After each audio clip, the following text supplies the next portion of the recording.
we're labeling like this unicorn thing. Everybody's been a unicorn over the last few years, but he's more like an alien. I've never seen, no one has ever seen anyone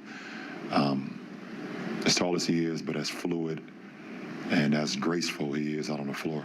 He's for sure a generational talent. What makes a player generational? Is it the ability to change the game like none of before? Is it the championships and the awards and the accolades? Or maybe it's being the #1 overall pick? Probably not that last one. But this draft class has come in with a lot to prove. Some have proven themselves, others maybe not. But with Victor coming, is it enough for them to just be the best in their class?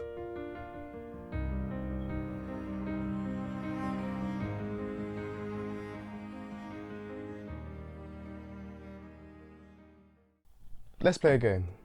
Before we get into the 3 candidates, let's play a game. Guess that rookie. Who's that Pokemon?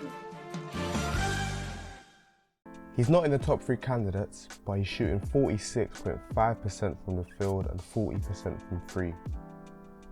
In my opinion, he's going to evolve to at least be a great role player or maybe even an all-star. He's straight out of Florida and Gonzaga, like the GOAT and the mini GOAT, Indiana's very own Andrew Nembhard. He might not be Rookie of the Year, but he's next up.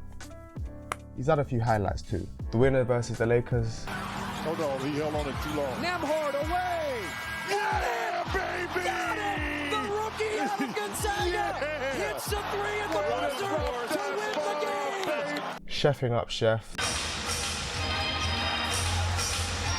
Andrew Nembhard, 31st pick in the draft. Step back 3.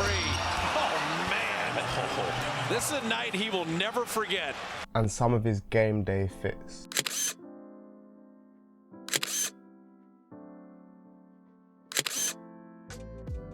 Now, Andrew Nembhard's good, but let's talk about the 3 main candidates for Rookie of the Year. My top 3 candidates for Rookie of the Year. First, Paolo Banchero.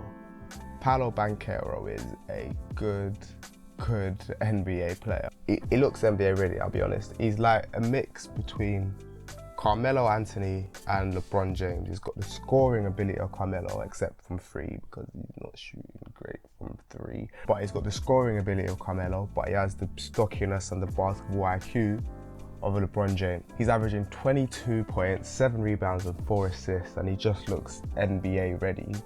One of the best players I've seen come straight out of the draft with my 2 eyes. The second one is Bennedict Mathurin. I watched Bennedict Mathurin destroy the Wizards. I feel like every week I come and say I saw this person destroy the Wizards.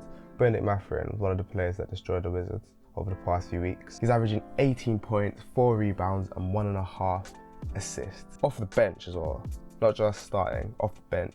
He's fearless. He's attempted 90 field goals under the rim, which is the highest for any rookie. Second being Paolo Banchero, who attempted 78. Bearing in mind, Bennedict Mathurin comes off the bench and he's not even a proper forward. He could play shooting guard if you wanted him. And he's still attempted 90 field goals under the rim. So he's a good player. And the last one is Jaden Ivey. He's been a steady NBA player since he started. He's averaging 14.4 points, 4 rebounds and 4 assists. He's averaging 1.1 steals, and he's averaging 0.3 blocks, even though he's like 6'4". The athleticism is helping him jump higher and swat the ball out of the air. I mean, if I was to compare a player to Jaden Ivey, I'd probably say Dwayne Wade, the Flash.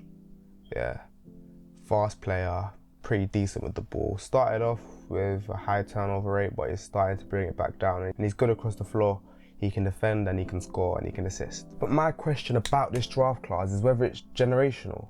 I can't tell whether it's generational or not. So to look and see whether it's generational, let's compare this class of rookies with last year's class of rookies. If you remember, in the first video we did here about LeBron James versus Michael Jordan, we used PER as a stat, the player efficiency rating, which is a rating for players depending on how well they do in their matches. So if they have a high PER, they performed better within their matches.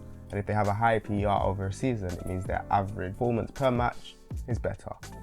So if you're looking at this year's PERs, PER of Paolo Banchero is 17.7, the PER of Bennedict Mathurin is 13.8, and the PER of Jaden Ivey is 12. If you're looking at last year, Rookie of the Year was Scotty Barnes. Scotty Barnes had a PER of 16.5. Second in Rookie of the Year voting was Evan Mobley, who had 16.1, and third was Cade Cunningham, who had 13.1 as his PER rating across the season. See, these two numbers, the sets of numbers, are quite similar in that sense, where both of them have pretty decent PERs, but let's compare it to an historic draft class, like the 2003 draft class, because it had players like Darko Milicic, one of the greatest players in NBA history. So in 2003, the Rookie of the Year was LeBron James. LeBron James had a PER of 18.3. The other two candidates for Rookie of the Year were Carmelo Anthony and Dwayne Wade, who both had PERs of 17.6. So you can see a fair drop-off when it comes to the PERs compared to this draft class with one of the historic ones. So does that make them generational? Because 2003 was generational, so is this year generational? But there are elite players coming up in the next draft class. Like I said, Victor is coming. And yes, that's as ominous as it sounds. But aside from Wembanyama, there's players like Brandon Miller, there's players like Scoot Henderson, Dariq Whitehead, the Thompson brothers, everyone. So to answer the initial question, is Victor Wembanyama generational? Yes. Yes, he is. There's not even a question about it. Yes, he is. I watched Wembanyama versus Monaco yesterday, or the other day, or a couple days ago. I actually don't remember. But I watched Wembanyama play against Monaco, and it was ridiculous. He couldn't shoot from three, so he thought, let me step inside, and he still got a field goal percentage of 73%, even though he missed 5 3-pointers. He can score from anywhere across the floor. When his shot doesn't fall from three, he steps inside the line and makes you pay from the mid-range. He's an alien. Give me Scoot Henderson, I'll tell you he's like Derrick Rose. Give me Dariq Whitehead, I'll tell you he's like Bradley Beal. But I don't know who Victor Wembanyama could be compared to. Maybe Kevin Durant, but Kevin Durant is nowhere near as good a defender as Victor Wembanyama. In my opinion, Wembanyama has the ability to become the best help defender of all time. Currently, that's between Giannis and Hakeem Olajuwon. But with his length being 7'3" and having an even bigger wingspan, he could very easily become the best help defender of all time. He is truly, truly, truly generational. The NBA draft comes and goes every single year. Some classes are generational, others not so much.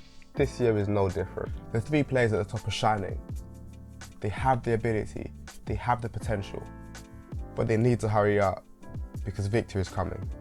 Please like, comment and subscribe, and thank you for watching. Boo.